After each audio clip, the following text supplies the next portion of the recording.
So friends, अभी हम कर रहे हैं टेंसेस, जिसमें हम प्रेजेंट टेंस के चारों भाग present simple tense, present continuous tense, present perfect tense और प्रेजेंट परफेक्ट कंटिन्यूस टेंस कर चुके हैं।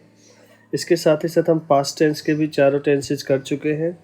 आइए दोस्तों, अब फ्यूचर टेंस देखते हैं। प्रेजेंट का मतलब होता है वर्तमान काल जो अभी चल रहा है, पास्ट का मतलब होता है भूतकाल जो पहले हो चुका है, और फ्यूचर टेंस का मतलब होता है आगे आने वाला जो समय है, जो आगे हम करेंगे उसकी बात फ्यूचर टेंस में की जाती है। सो फ्यूचर टेंस में इस क्लास के अंदर हम चारों एक साथ करेंगे, क्योंकि इसमें एक मॉडल यूज होता है विल या फिर शैल, तो ये हम मॉडल्स में दोबारा रिपीट करेंगे और बहुत सारे टॉपिक्स में ये बार बार आएगा। तो फ्यूचर टेंस के चारों जो टेंसेस हैं, simple, continuous, perfect and perfect continuous, ये इसी एक क्लास में हम पूरा करेंगे। सो फ्यूचर टेंस में आपको सबसे पहले तो ये ध्यान रखना है कि विल और शैल का यूज़ होता है। विल और शैल ये मॉडल्स है, और इसके साथ हमेशा वर्ब की फर्स्ट फॉर्म आती है। जहाँ पे भी मॉडल होते हैं उसके बाद जस्ट बाद में मेन वर्ब आती है, तो हमेशा वर्ब की फर्स्ट फॉर्म का उपयोग होता है। तो जैसे मैं जाता हूँ, आई गो, ठीक है। ये प्रेजेंट टेंस के ही आधार पे हम उसकी तर्ज पे हम ये फ्यूचर टेंस सीखेंगे। मैं जाता हूँ, आई गो, तो आपको क्या करना है, सिंपल सा गो जो है उससे पहले विल लगा देना है। आई विल गो। मैं आपको बताऊंगा कि शैल भी कहाँ लगाते हैं। एक बार हम लोग विल के हिसाब से समझ लेते हैं। आई विल गो, मैं जाऊंगा। आई गो, मैं जाता हूँ। मैं जाऊंगा, भविष्य की बात है ना, आगे जाऊंगा ना, तो आई विल गो। ओके। वैसे ही वह जाएगा, ही विल गो। ही विल गो। वह बोलेगा, ही विल स्पीक। वह बोलेगा, ही विल स्पीक। तो ये है future simple tense. Future simple tense. I will go, I will का जो शॉर्ट फॉर्म होता है जिसको हम कॉन्ट्रैक्शन कहते हैं, आपको पता होगा, प्रीवियस क्लासेस में हम बहुत बार इस वर्ड को यूज़ कर चुके हैं। तो आई विल को जो शॉर्ट में लिखते हैं उसको लिखते हैं आई विल गो, बोलते हैं I will go. I will, I will, ठीक है। He will, he'll, they will, they'll, they'll go. So हम बोलेंगे we will speak. We will speak, हम बोलेंगे। हम नहीं बोलेंगे we will not speak. We will not speak. Will not का जो शॉर्ट फॉर्म होता है वो होता है वॉन्ट। तो वी विल नॉट स्पीक, या फिर आप इसको ऐसे भी कह सकते हैं we won't speak. We won't speak. So we won't speak, हम नहीं बोलेंगे। क्वेश्चन में क्या होता है हमें पता है, हेल्पिंग वर्ब को आगे ली जाती है। मॉडल्स जो है वो हेल्पिंग वर्ब ही है। तो विल यू स्पीक, क्या तुम बोलोगे, विल यू स्पीक। तो ये हो गया फ्यूचर सिंपल टेंस। आप जितनी ज़्यादा बोलने की प्रैक्टिस करोगे, इंग्लिश एक लैंग्वेज है, सब्जेक्ट की तरफ मत सीखिए, लैंग्वेज की तरफ सीखिए, तो आप ज़रूर सीख पाएंगे। जैसे हम हिंदी और अपनी जो मातृभाषा है, अपनी लोकल लैंग्वेज सीखते हैं, बोल बोल के रूटीन में यूज़ करेंगे तो सीख पाएंगे। तो सिंपल जो है फ्यूचर सिंपल टेंस, उसमें इस तरीके से हम लोग सीख सकते हैं। विल यू एक्शन, क्या तुम करोगे। विल यू एक्शन, यू की जगह कोई भी सब्जेक्ट लगा सकते हैं। Will they action, will he action, will my father action, ठीक है। आंसर क्या होगा, यस। क्वेश्चन है क्या तुम करोगे, आंसर या तो यस में होता है या नो में होता है। तो अगर यस में आंसर है तो यस आई विल एक्शन, और अगर नो में है तो नो आई विल नॉट, मतलब I want action. Okay. So will you go, action को हटा के कोई भी वर्ब आप यूज कर सकते हैं। Will you go, will you think, will you sleep here, क्या तुम यहाँ सोओगे, yes I will sleep here, no I won't sleep here, या I will not sleep here. Will not को शॉर्ट में वॉन्ट कहा जाता है। ओके, तो ये है फ्यूचर सिंपल टेंस। विल को अगर हम लोग हटा देंगे, आई विल गो, विल हटाएंगे, आई गो, इसका मतलब ये प्रेजेंट सिंपल है। तो सिंपल जो प्रेजेंट सिंपल टेंस है उसके बीच में अफर्मेटिव सेंटेंस में विल डाल दिया तो वो फ्यूचर सिंपल टेंस बन गया। इसी प्रकार आगे हम करते हैं future continuous tense. Future continuous tense, continuous tense होगा। सो दोस्तों प्रेजेंट कंटिन्यूअस टेंस में क्या था, आई एम स्पीकिंग, मैं बोल रहा हूँ। अगर फ्यूचर इसका बनाना है तो आई के बाद विल लगा दीजिए। आई विल एम स्पीकिंग गलत है, एम है जहाँ, एम जो है वो बी की फर्स्ट फॉर्म है। तो अगर एम लगाएंगे और विल भी लगाएंगे तो दोनों हेल्पिंग वर्ब हो जाएगी। तो हम यहाँ पर क्या करेंगे, एम को हटा के बी लगा देंगे। आई विल बी स्पीकिंग, मैं बोल रहा होऊंगा। आई एम स्पीकिंग, मैं अभी बोल रहा हूँ। और फ्यूचर के बारे में सोच के जब हम बोलते हैं कि तुम वहाँ पहुँचोगे तो मुझे बोलते हुए देखोगे, मतलब मैं उस टाइम बोल रहा हूँगा। ठीक है, तुम जब भी सुबह 5 बजे उठ के पार्क में आओगे तो मैं वहाँ वॉक कर रहा हूँगा। ठीक है, कर रहा हूँगा, इस तरीके से अगर हम लोग कुछ सोच के बोलते हैं तो विल बी यूज़ करते हैं। आई विल बी स्पीकिंग, वैसे ही I will be walking, I will be walking, मैं वॉक कर रहा हूँगा। अगर नेगेटिव बनाना है, I will not be walking, I will not be walking, मैं नहीं कर रहा हूँगा, मैं वॉक नहीं कर रहा हूँगा। क्वेश्चन में इट्स वेरी सिंपल, विल को आगे कर लो, will you be walking, will you be walking, क्या तुम वॉक कर रहे होंगे। तो इट्स वेरी सिंपल, सिर्फ विल को आपको यूज़ करना है। अब देखिए मैंने पहले बताया था कि विल के बाद हमेशा वर्ब की फर्स्ट फॉर्म आती है। तो विल मतलब मॉडल, हर मॉडल के बाद वर्ब की फर्स्ट फॉर्म आती है। तो देखिए ना, आप ऐसे मत सोचिए कि आईएनजी फॉर्म आ गई, नहीं, विल के बाद, मैंने कहा जस्ट बाद, तो विल के जस्ट बाद बी आया है। बी खुद एक, अगर बी को यूज़ करते हैं तो वो फर्स्ट फॉर्म ही कहलाती है। तो देखिए विल के जस्ट बाद बी आ गया, विल बी। अब देखो मैंने बहुत पहले प्रीवियस क्लासेस में ये भी बताया था कि इज़मार के बाद वर्ब की आईएनजी फॉर्म आती है। तो यहाँ पे देखिए बी की ही तो फर्स्ट फॉर्म इज़मार है, तो बी जो अगर हम लोग देखेंगे तो बी के जस्ट बाद आईएनजी फॉर्म आई है। तो यहाँ पे दोनों रूल्स जो है वो सेटिस्फाई हो गए, दोनों कंडीशंस सेटिस्फाई हो गई। विल जो है मॉडल है, मॉडल के बाद बी के रूप में वर्ब की फर्स्ट फॉर्म यूज आ गई, और बी मतलब इज़मार वॉजवर होता है तो इसके जस्ट बाद आईएनजी फॉर्म आती है, तो वो भी इसमें आ चुकी है। तो मैं जा रहा हूँ, आई एम गोइंग, मैं जा रहा होऊंगा, आई विल बी गोइंग। वैसे ही मैं जाता हूँ, आई गो, मैं जाऊँगा, आई विल गो। ठीक है, तो इसका कैसे सेंटेंसेस हम प्रैक्टिस करेंगे। Will you be actioning. अब आपको यू की जगह कोई भी आप वर्ब, कोई भी सब्जेक्ट लगा सकते हैं। वैसे ही एक्शन की जगह पे कोई भी वर्ब आप लगा सकते हैं। So will you be actioning, yes, I will be actioning, I will be actioning. Negative हो, नहीं मैं नहीं कर रहा हूँगा, तो no I won't to be actioning, या I will not be actioning. तो इसकी आपको प्रैक्टिस करनी है। यह हो गया फ्यूचर कंटिन्यूअस टेंस। अब आइए देखते हैं future perfect tense.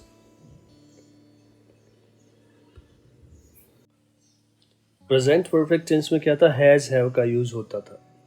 Perfect tense मतलब हैज़ हैव। ओके, सो अगर ऐसा कहा जाए, हैज़ हैव के बाद हमेशा वर्ब की थर्ड फॉर्म आती है। तो आई हैव स्पोकन अगर ऐसा कहा जाए तो मतलब मैंने बोल दिया है, मैं बोल चुका हूँ। अब मैं बोल चुका होऊंगा मतलब कंफर्म नहीं है, मैंने बोल दिया है ये कंफर्म है कि हाँ काम पूरा हो गया है। और एक होता है काम पूरा हो गया होगा, तुम वहाँ पहुँचोगे तब तक सब खत्म हो चुका होगा। ठीक है, एक है सब खत्म हो गया है, एक है एग्ज़ाम पूरा हो गया है, एक होता है कि तुम लेट हो गए हो, तुम जब तक वहाँ पहुँचोगे तब तक एग्ज़ाम पूरा हो चुका होगा। तो फ्यूचर की बात है ना, अभी जो बात कर रहे हैं वो फ्यूचर की कर रहे हैं कि तब तक हो चुका होगा या हो गया होगा, तुम्हें वहाँ जाने की ज़रूरत नहीं है। तो will have, I will have spoken, मैंने बोल दिया होगा। ठीक है, वैसे ही you will have, you will have finished the work, मैं वहाँ पहुँच के क्या करूँ, तुमने काम कर दिया होगा। मैं वहाँ पहुँचूंगा तब तक तुम काम कर चुके होंगे। तो you will have finished the work. ठीक है, नेगेटिव है तो विल के बाद नॉट लगता है। You will not have finished, you will not have finished, तुमने नहीं कर दिया होगा। क्वेश्चन में क्या होता है, विल आगे आ जाएगा। विल यू हैव फिनिश्ड, क्या तुमने कर दिया होगा, क्या उसने कर दिया होगा। Will he have finished, will he have finished, क्या उसने कर दिया होगा। अब देखिए ही के बाद हमेशा हैज़ लगता है, सिंगुलर के साथ हैज़ लगता है, लेकिन सिर्फ अगर हेल्पिंग वर्ब के रूप में हैज़ है वो तो लगता है। यहाँ पे जो मेन हेल्पिंग वर्ब है वो विल है, तो जब विल है तो यहाँ पे हमेशा हैव ही यूज होगा। ठीक है, विल ही हैव फिनिश्ड, क्या उसने कर दिया होगा। विल दे हैव कंप्लीटेड, क्या उन्होंने पूरा कर दिया होगा। Yes, they will have completed, they will have completed. Negative में they won't have completed, won't मतलब will not, they won't have completed, they will not have completed. ये हो गया future perfect tense. Okay, so I hope ये भी आपको समझ आ गया होगा। देखिए, अगर आपको ऐसा लगता है कि मेरी स्पीड बहुत फास्ट है तो आप इस वीडियो को धीरे करके भी देख सकते हैं। एक बार में समझ में नहीं आए तो इसको आप 3-4 बार भी देख सकते हैं। अगर आपको ये वीडियोस पसंद आ रही है और पुराने वीडियो आपने नहीं देखे तो आप पहले वाले शुरुआत से सभी वीडियो देखिए, आपको इंग्लिश में ज़रूर इम्प्रूवमेंट दिखेगा। और साथ ही साथ इस वीडियो को शेयर करिए अपने दोस्तों के साथ, इस वीडियो को लाइक करिए, सब्सक्राइब करिए चैनल को, इसका कोई चार्ज नहीं है। सो आप अपने दोस्तों को भी शेयर करके उनको फ़ायदा पहुंचा सकते हैं। तो ये हुआ फ्यूचर परफेक्ट टेंस। अब आइए देखते हैं हम लोग future perfect continuous tense. Future perfect continuous tense, perfect continuous tense क्या था, प्रीवियस क्लास में हमने देखा कि काम हो रहा है लेकिन उसके साथ समय भी बताना है, टाइम भी बताना है। जैसे वह वेट कर रहा है, हमने ये सीखा था, मैं वेट कर रहा हूँ, आई एम वेटिंग। और अगर मैं ऐसे कहता हूँ इस एम की जगह हैज़ बीन हैव बीन लगा सकते हैं, प्रीवियस क्लास में बताया गया था। तो यहाँ पे हो जाएगा I have been waiting, I have been waiting, क्योंकि मैं ऐसे कहना चाहता हूँ मैं काफ़ी टाइम से वेट कर रहा, I have been waiting for a long time. ठीक है, अगर मैं सिंपल कहता हूँ मैं वेट कर रहा हूँ, आई एम वेटिंग, लेकिन मैं अगर समय लगाना चाहता हूँ कि कितने टाइम से वेट कर रहा हूँ, तो I have been waiting for a long time since 2 o'clock। अब फ्यूचर टेंस आ गया तो बस इसी के साथ विल लगा दीजिए, I will have been waiting. ठीक है, for, I will have been waiting for 2 hours, 2 hours।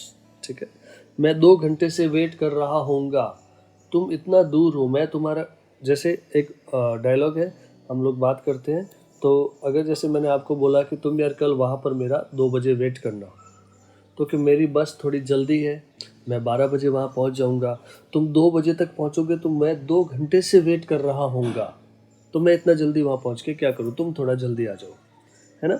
तो ये इस तरीके से देखो सिचुएशन क्या बनी कि आपकी बस जल्दी है, आप वहाँ पहले पहुँच जाओगे, मैं लेट पहुँचूँगा। ये कल की बात है, भविष्य की बात है कि मैं पहुँचूँगा, आई विल रीच अर्ली। ठीक है, और मैं 2 घंटे से वेट कर रहा हूँगा। तो सिंपल, अगर मैं वेट कर रहा हूँगा तो आई विल बी वेटिंग, और अगर मैं वेट कर रहा हूँगा 2 घंटे से, टाइम बता रहा हूँ कि 2 घंटे तक वेट करूँगा, वेट करना 2 घंटे पहले शुरू होगा और मैं 2 घंटे तक वेट करूँगा, तो I will have been waiting for you 2 hours। ठीक है, for you for 2 hours, I will be waiting, simple time के बिना यूज़ किया जाता है, और I will have been waiting एक टाइम का जो रेंज होता है या पॉइंट ऑफ द टाइम अगर हम लगाना चाहते हैं तो हम लोग विल हैव बीन यूज़ करते हैं। तो I will have been waiting for 2 hours. इसी प्रकार नेगेटिव बनाना है तो I want have been waiting, I want have been waiting for 2 hours. देखिए ये समझ में नहीं आए तो आप वीडियो को ज़रूर दोबारा देखें और आगे यही टॉपिक्स दोबारा रिपीट होंगे बार बार। मस्ट में माइट के साथ भी रिपीट होंगे और भी अदर टॉपिक्स के रिपीट होंगे, तो आप 100% इसको पूरा अच्छे से सीख पाओगे। देखिए हमको सेंटेंसेस बनाने के लिए सबसे पहले आपको सोचना है कि कौन सी सिचुएशन में क्या बोला जाता है या क्या लिखा जाता है, तभी आप सीख पाएंगे। खाली रटने से नहीं सीख पाएंगे कि रहा है, रहा होगा तो ये सब यूज़ करना, ऐसा नहीं है। So I want have been waiting for 2 hours. मैं तुम्हारा 2 घंटे से वेट नहीं कर रहा हूँगा। और क्वेश्चन है तो विल आगे हो जाएगा। Will you have been waiting, will you have been waiting for 2 hours. क्या तुम 2 घंटे से वेट कर रहे होंगे? Yes I will have been waiting for 2 hours. हाँ मैं 2 घंटे से वेट कर रहा हूँगा। तो ये क्या है? Future perfect continuous tense. आइए दोस्तों अब देखते हैं कि शैल और विल दोनों का कहाँ कहाँ यूज़ होता है। जब भी हम अपनी बात करें, अपनी मतलब मैं अगर मेरे विषय में बात करूँगा तो मैं सब्जेक्ट के रूप में आई को यूज़ करूँगा। और जो वी होता है, वी में भी अपनी बात ही होती है। मैं और सामने वाला कोई और बंदा मिलके हम बनते हैं। तो आई और वी जिसमें मैं खुद भी शामिल हूँ। अगर मैं कहता हूँ हम जा रहे हैं तो हम मतलब मैं और मेरे साथ कोई और भी जा रहा है। तो जब भी हम अपनी बात करें मतलब सब्जेक्ट के रूप में आई और वी का उपयोग करें तो हम हमेशा शैल का उपयोग करते हैं। जैसे आई शैल गो, वी शैल गो। आई शैल गो मैं जाऊंगा और वी शैल गो मतलब हम जाएंगे। We shall speak, we shall run, I shall sleep, I shall drink water, I shall wait for you, we shall wait for you. तो शैल का कहाँ यूज़ होता है? जब भी हम आई और वी का सब्जेक्ट के रूप में उपयोग करते हैं। और बाकी सब जगह पर हम लोग विल का ही उपयोग करते हैं। जैसे he will go, she will go, we की जगह पे शैल आ जाएगा, दे विल गो। ठीक है, कोई भी नाम हो, राम, राम विल गो। तो जब मैं मेरी या हमारी बात करूँगा तो शैल का यूज़ करूँगा। बाकी सब जगह पे हम लोग फ्यूचर में विल यूज़ करते हैं। अब देखिए ऐसा नहीं है कि शैल की जगह पर विल नहीं आ सकता, शैल की जगह पर विल भी आ सकता है। जैसे अगर मैं ऐसे कहूँ कि आई शैल वेट, मैं इंतज़ार करूँगा, आई शैल वेट। तो अगर मैं आई के साथ विल लगा देता हूँ शैल की जगह पर, अगर विल लग जाता है तो फिर इसका मतलब है कि मैं इंतज़ार ज़रूर करूँगा। तो आई शैल वेट मैं इंतज़ार करूँगा, सिंपल है। और आई विल वेट अगर मैं कहता हूँ तो मैं ये कहना चाहता हूँ कि मैं अवश्य इंतज़ार करूँगा, मैं ज़रूर इंतज़ार करूँगा। I will wait. इसी प्रकार ही विल कम मतलब वह आएगा। और अगर मैं यहाँ पे ही शैल कम कह देता हूँ तो मैं कह रहा हूँ कि ज़रूर आएगा। ही शैल कम, वह ज़रूर आएगा, अवश्य आएगा। तो जनरली आई और वी के साथ शैल का यूज़ होता है, बाकी सब जगह पर विल का यूज़ होता है। लेकिन कहीं पर भी आई शैल की जगह विल दिखे तो वो गलत नहीं है, वो यूज़ हो सकता है। लेकिन उसका मतलब है वो काम अवश्य होगा, हम ये कहना चाहते हैं कि ज़रूर होगा। तो ये है विल और शैल हम कहाँ यूज़ करते हैं, वो मैंने आपको बता दिया है। आगे हम मॉडल्स में ये चीज़ें दोबारा भी करेंगे तो आपके और क्लियर हो जाएगा। सो सभी टेंसेस हो चुके हैं। प्रेजेंट, पास्ट और फ्यूचर के सभी रूप, 4 जो भी रूप होते हैं, सिंपल, कंटिन्यूअस, परफेक्ट और परफेक्ट कंटिन्यूअस पूरे हो चुके हैं। अगर आपने पहले की क्लासेस नहीं देखी है तो आप शुरू से क्लास 1 से सभी क्लासेस ज़रूर देखिए, उसमें आपको इम्प्रूवमेंट ज़रूर मिलेगा। कुछ वोकेबलरीज आपको आती हो तो इसके सेंटेंसेस बना के इसकी प्रैक्टिस करिए, बोलने की ज़रूर प्रैक्टिस करिए। इंग्लिश इज़ अ लैंग्वेज, तो सिर्फ सीखने से याद नहीं रहेगी, आप अपने डेली रूटीन में इसको लेके आइए. So that's all for today.